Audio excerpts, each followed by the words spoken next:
Hello and welcome to Wizards, Warriors, and Words, a fantasy writing advice podcast. My name is Jed Herne, author of The Thunder Heist, and I am joined by my co-hosts, starting with Michael R. Fletcher. Hi, I'm Michael R. Fletcher, author of the Obsidian Path series, the City of Sacrifice series, the Manifest Illusion series, and some other book that nobody reads. Woo! So many series. And Rob J. Hayes.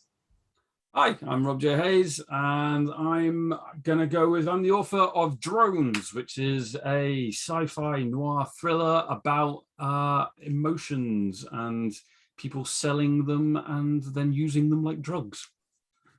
Fantastic. That's a cool idea. That's a pretty sick idea. Yeah, I know, nobody's read it, but it's a cool idea. It's always the ones that people haven't read that have like the coolest. We should do an entire well-being. episode on books we've written that nobody's reading. Yeah, I've got a few. I'll put that in. Books that we've written that no one's read. That's cool.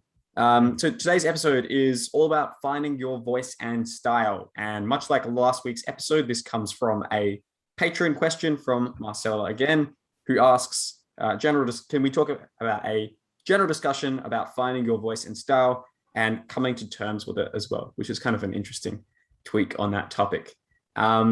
So voice and style, I guess, first of all, we should kind of maybe define a little bit what that sort of is. Do either of you sort of have a good definition for what your voice and style is when it comes to, your work as a writer?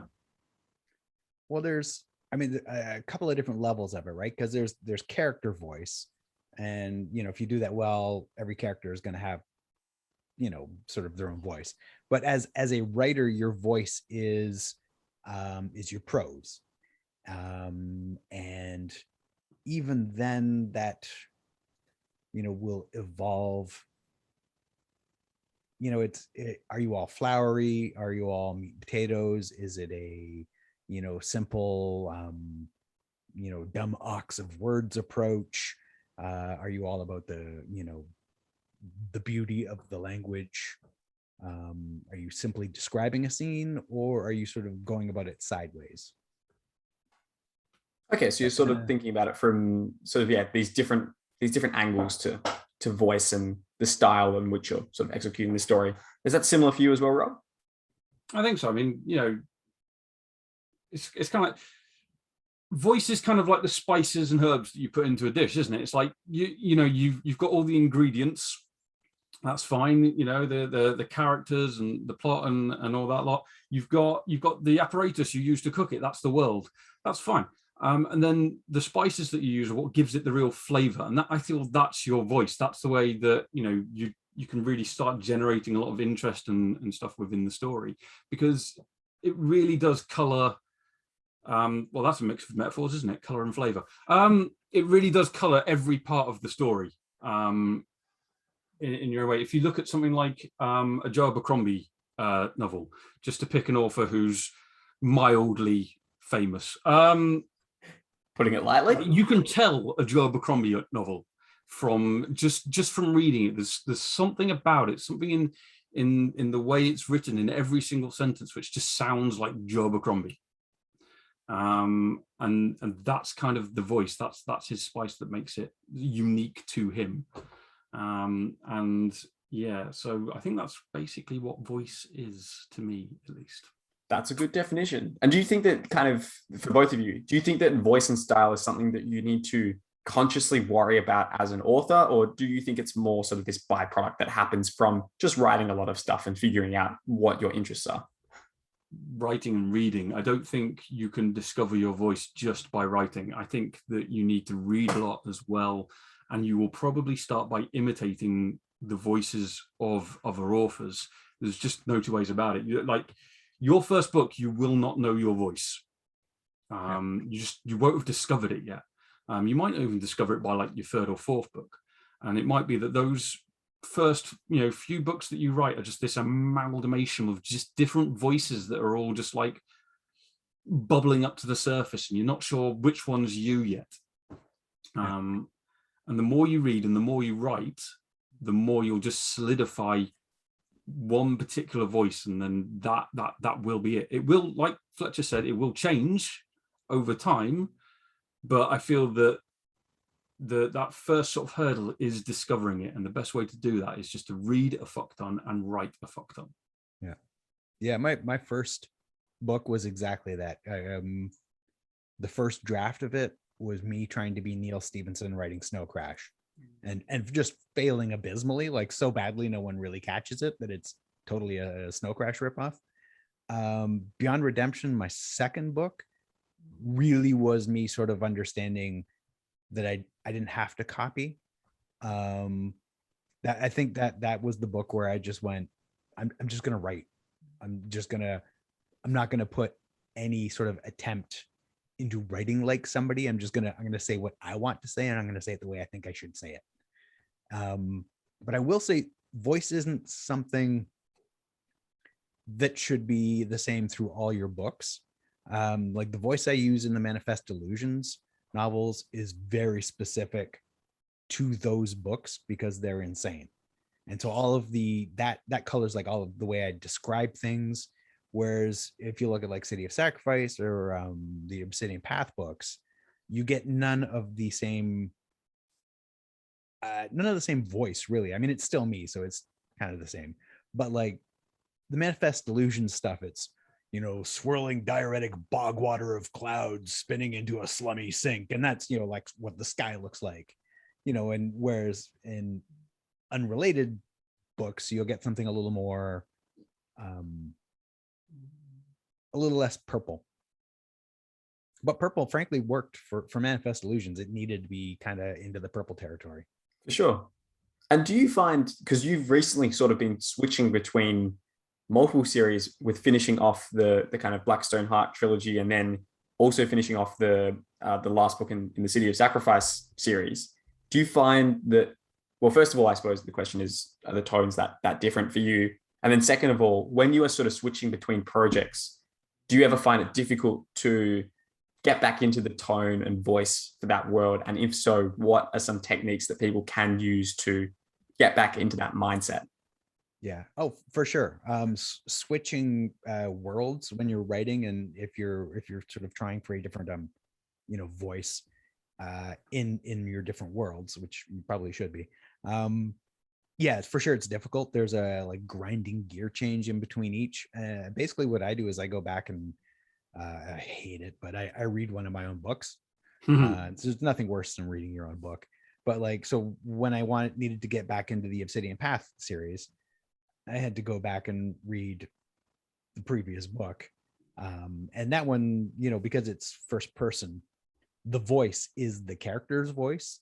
So it's got to be his, and I have to get back into his head. I have to find his voice again, which sort of going back will do that. And when I return to the last Obsidian Path book, I'm going to have to go back and sort of like reread what I was doing before, just to remember what I was thinking for that. Rob, was it similar with you? Because you a while ago finished the War Eternal trilogy, and then recently-ish you've gone back and continued to write subsequent books in that series. Was that like, a similar process for you going back into that? And then also, what were the nuances of still writing this new series from Eska's perspective, but presumably when she's a little bit older, if I understand it a little correctly? bit older. She's quite a bit older.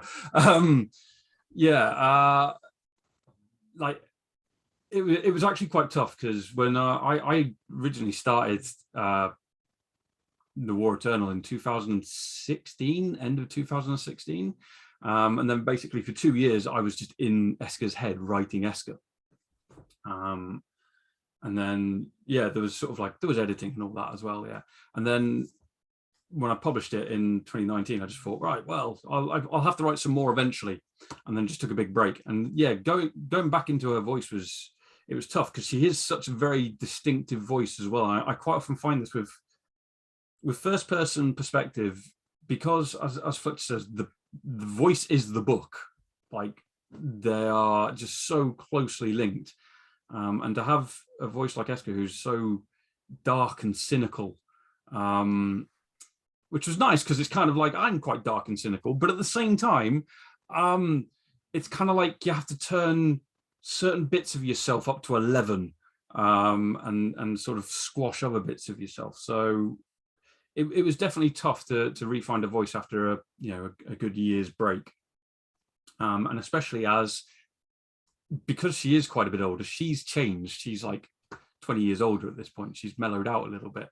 Only a little bit. I was going to say, I can't imagine her mellowing out too much. I mean, I think it's like the first chapter. She's a grumpy old lady. She just kicks a guy in the shins because she's Esker. That's what she does. It's either that or she burns him alive. Take a pick. Choose your own adventure. Yeah, exactly. So no, it was tough. It was tough to not only move back into the same voice after a while away from it, but also to change the voice in the way that it needed to be changed for the next story. What I will say as well, though, when I was first started writing, or when I was halfway through it, I was also writing another story at the same time, and it was a completely different type of story. There's a lot more sort of hope and fun in it and stuff. So it was strange to sort of like, I was writing Esker in the morning, and then it was like, yeah, as Mike said, this sort of like massive gear change just to write this entirely different story in the afternoon. But at the same time, because it was so very different, it was refreshing. Just to have that sort of change. I could move into this second story and I'd be like, yeah, I'm all refreshed. Whereas usually if I get to like the afternoon, I'm just like, oh God, still in this world, still in this character. It starts to become more of a slog. So yeah, changing up your voice can be difficult, and it can be hard work, and yeah, but it can also be quite refreshing and fun. Was that more hopeful story Guns of the 12th? Hopeful Guns of the 12th? No. Yeah, sorry. This is a book that's ages away from being a totally different one. Okay, cool.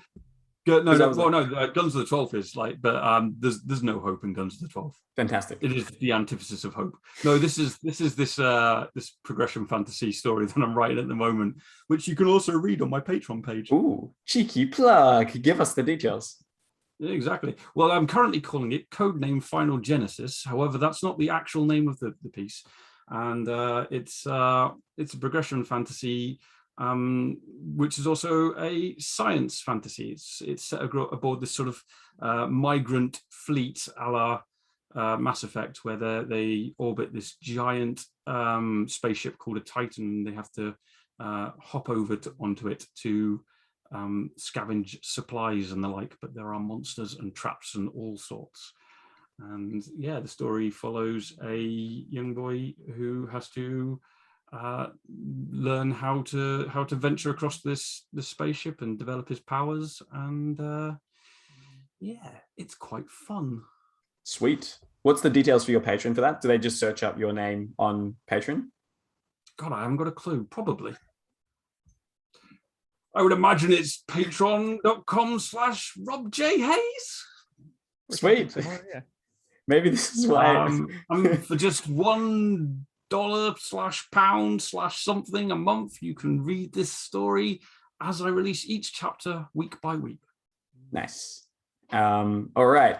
Do you guys think there is any, because a lot of the stuff we've sort of talked about with voice and style is being of the ilk of, don't worry about it, it'll be what it is. Do you think there is anything that you should worry about when it comes to your voice and style? Are there things that you should be on the lookout for, things that you should try to be picking up about your own writing, to be critical, to be intentional about changing? Is there anything that in the past you guys have sort of actively tried to remove from your voice and your style at all? I'm curious to know if that's been the case. Well, I mean, we talked about how, there's author voice versus character voice, right? And your author voice is going to bleed into everything, but you do have to put effort into differentiating the characters. And I think you should put some thought into differentiating the voice certainly between worlds, between series. Like if there's nothing wrong with having a like Joe Abercrombie has, Rob said, has a very recognizable voice, but he's also like great at writing characters. I haven't read any of his stuff out of that original first the first trilogy series. Yeah. Oh, it gets so much better. I'm not sure like how much he changes voice if he does. Not at all. If he was to write something totally different, I actually don't know. I can't comment on that. But for me, I don't want to have the same voice all the time. I want to play with new toys. And I mean, that's why I like Obsidian Path. That was the first time I wrote a first person point of view. And it was brutally hard and entirely Brian Staveley's fault. But like third person past tense, that's kind of more comfortable for me. And then changing up like the number of point of view characters you're writing and stuff. I want different worlds to have different flavors, and your writer voice is a part of how you achieve that. And so I think you'd be well served to put some thought into how you're going to evolve that for each world.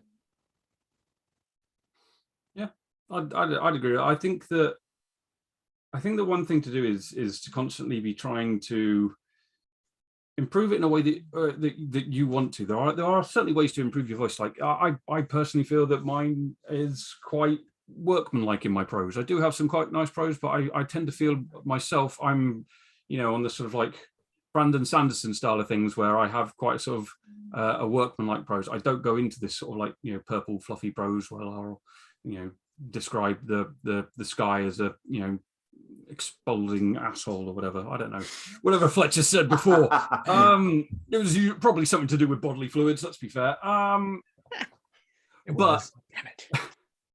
But there are ways to, if you feel I want to have some more of Fletcher's arsehole in my book, there are ways to do that. You can do it by sort of reading of a book. So if you find that you want more sort of poetry in your prose, pick books that do that.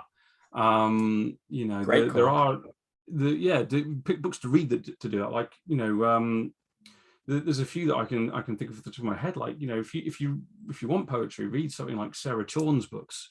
That they're just these beautiful, dark, poetic books with such sort of gorgeous prose. They're almost like romance books. In fact, there's another one. If you want to have some really nice, gorgeous prose in your books, read some romance. And I don't mean like the trashy erotica, but I mean some like some really good romance books. They really do the prose well. So think of ways to like improve. Anna Smith Spark. If you want to stray from the sort of like typical meat potatoes prose, like read Anna Smith Spark. It's insane.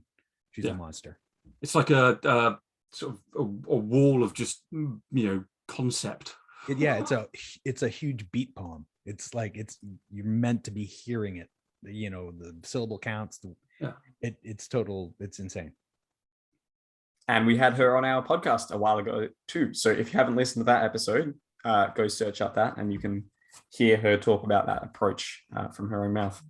Yeah, that's an interesting technique, because one of the things I was going to ask is, to what extent do you, see the influences of books that you're reading seep into what you're writing? And I'm certainly very similar to how it sounds that you are, Rob, in the sense of whatever I'm reading does tend to kind of get in there a little bit. And there are times when I look at previous books and at certain scenes in them and I go, oh yeah, I know exactly what I was reading while I was writing this, because there's some big overlaps and similarities between it. And that might not be a bad thing by any means, but it is good to be aware of it. Yeah, I don't think it's a bad thing at all. I think that being influenced by the things that you're reading it can only be a good thing. It shows not only the impact that those books or whatever had on you, but it's also it's the way that you develop and change, rather than just stagnating in your own little ecosystem. That's it. Dee, do you have anything else to add before we kind of bring this one to a close? No. Another topic nailed yet again. What's the style? Fixed forever. Now, no one needs to worry about it evermore, and every single book published from this point on till the end of time will have perfect voice and perfect style.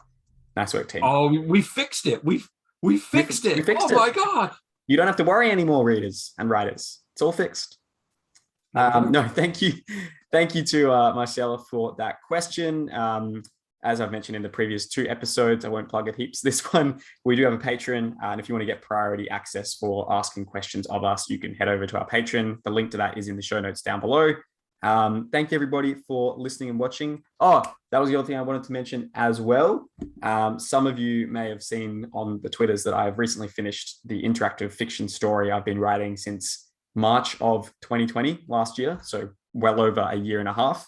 It's called The Siege of Treblin, and in it you rule a magical city that is under siege, and you have to make wise decisions needed to protect your people, or the bad decisions needed to go down in flames and have some interesting legends arise about you after your death.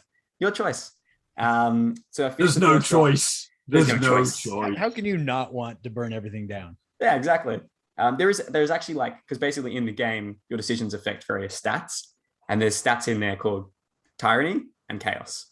And I imagine that some players, looking at you, Mike and Rob, would quite like to maximize the tyranny and the chaos stats in said game. Hey, no, chaos, yes, but I like the liberal sort of are, so okay, you're not a tyrant. Everybody should choose what they want to do, as long as it's chaotic as fuck. As long as it's doing what I tell you can do.